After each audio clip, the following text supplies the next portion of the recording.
Israel Hamas தீவிரவாதிகளிடையே கடந்த ஓராண்டுக்கும் மேலாக நீடித்து வந்த போரில் பாலஸ்தீனர்கள் 47,000 பேர் உயிரிழந்தனர்.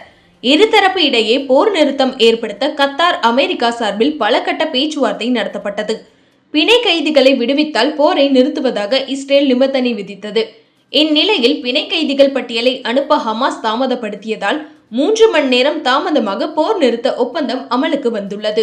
மேலும் முதல் நாளில் 3 பிணை கைதிகளை ஹமாஸும் பதிலுக்கு 90 பாலஸ்தீன கைதிகளை இஸ்ரேலும் விடுவித்துள்ளனர்.